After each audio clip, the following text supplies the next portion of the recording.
윤석열 대통령 당선은 한국 정치사에서 획기적인 일입니다. 좌파로 넘어갔던 정권을 다시 찾아온 것, 피를 흘리지 않고 찾아온 것으로도 획기적인 일이지만은, 그 문재인 정권은 노무현과도 다르고 김대중과도 다른 철저한 종북 정권이었습니다. 이 자칫 잘못하면은 이거 공산화되는 것 아니냐 하는 그런 공포감이 자욱하게 깔린 그 한국 사회에서 한 번도 출마를 해본 적이 없는 윤석열이라는 사람이 나와가지고 2년 만에 대권을 차지했다. 본인의 출중한 능력 플러스 역사의 흐름, 국민들의 각성이 합쳐진 거죠.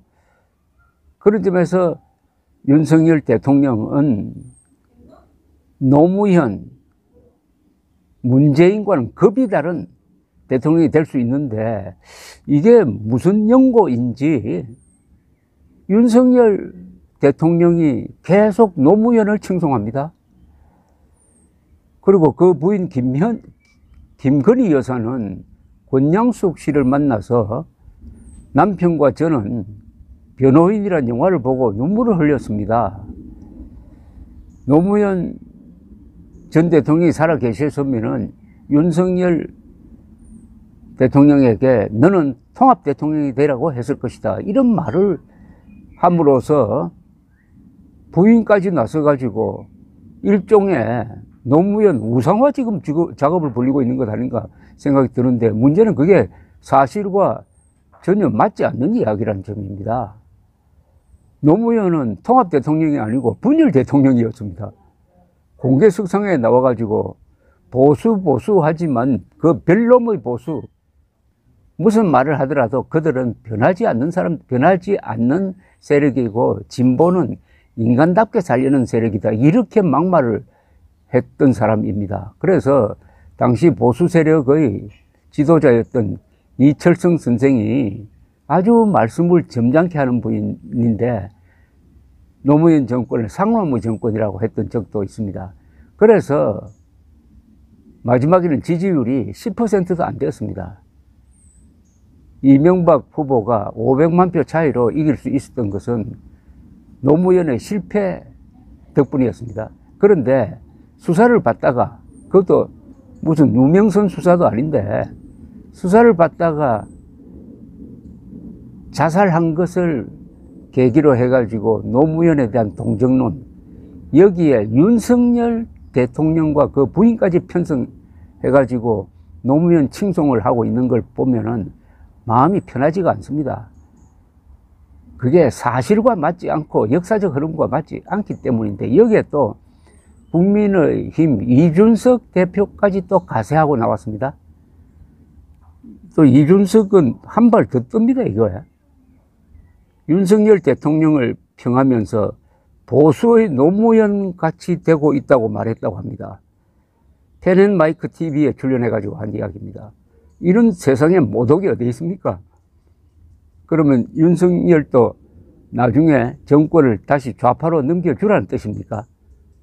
요사이 이준석 대표의 지지율이 꺼지고 그 자리를 한동훈 법무장관이 메워가지고 지금 차기 대권 후보 여론조사를 하다가 보니까 이재명, 오세훈, 한동훈, 이 세 사람이 빅3를 구성하는데 이준석 지지율은 떨어지고 있다, 이준석은 떨어지고 한동훈은 올라가고 있다 하는 것의 하나의 원인 제공이 이런 이준석의 아주 가벼운 운동이 아니냐 하는 생각이 들어서 소개를 해드리겠습니다.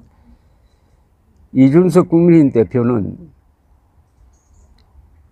어제 유튜브 채널 텐앤마이크 TV에 출연해가지고 윤 대통령에 대해서 만족하느냐 하는 질문을 받고 이렇게 대답을 했습니다. 대한민국이 겪어보지 못한 유형의 대통령인 것은 맞다. 보수와 노무현 중 방점은 노무현 쪽에 있다는 취지의 이야기를 했습니다. 노무현이라는 사람은 본인의 이력을 봤을 때 굉장히 경도된 사람일 것 같지만 경제정책을 봤을 때는 생각보다 신자유주의적인 개념을 많이 받아들여 보통 좌회전 깜빡이 켜고 우회전 했다는 표현을 많이 한다. 윤 대통령도 굉장히 보수적인 사람 같지만 호남을 공격한다든지 소통 행보를 강화하는 것을 보면 꼭 보수의 표상 같은 대통령은 아니다. 이념은 자유주의적 철학에 가까운데 반도체에 대한 적극 투자라는 건 국가 주도적 경제 발전이고 박정희 모델과 비슷하게 갈 수도 있다. 사회적으로는 굉장히 자유주의적 성향을 보일 가능성이 크다. 사상이나 여러 기본권에 있어서 상당히 자유를 보장할 가능성이 있다는 생각이 든다라고 했습니다. 상당히 피상적 관찰입니다. 노무현을 신자유주의적 정책을 폈다고 생각하는 것도 오해고, 다만 한미 FTA를 적극적으로 추진한 점 하나만 가지고는 그렇게 이야기할 수 있겠죠. 그러나 그것도 그 다음에 정권이 바뀌니까 노무현 세력이 한미 FTA 반대로 돌았지 않습니까? 또 노무현 대통령이 결단을 내려가지고 제주에 해군기지 건설하기로 결단한 걸 보면은 보수적이라도 볼 수 있습니다. 그것도 정권이 바뀌니까 노무현 세력이 몽땅 해군기지 반대로 돌았지 않습니까? 그러면 노무현 따로 지지자 따로 이래 되는 거 아닙니까? 그런데 노무현을 담는 윤석열이 될 것이다 라고 하는 것은 이건 일종의 악담입니다. 이런 악담을 하도록 원인 제공을 한 사람은 윤석열입니다. 아니, 노무현과 광주와 김대중에 대한 칭송의 한 10분의 1이라도 이승만 대통령에 대해서 바쳐야 되는 것 아닙니까? 그러면서 말은 시장경제, 자유민주주의, 한미동맹을 이야기합니다. 한미동맹, 시장경제, 자유민주주의의 아버지는 이승만 대통령이지 않습니까? 건국 대통령. 이승만 대통령 동상, 박정희 대통령 동상, 트루만 대통령 동상을 민간인들이 모금을 해가지고 만들어 놓았는데 지금 세울 장소를 찾지 못하고 있습니다.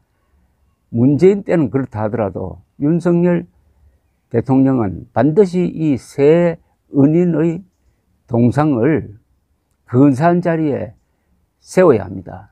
그걸 만약 하지 않고 5년 뒤에 떠난다면은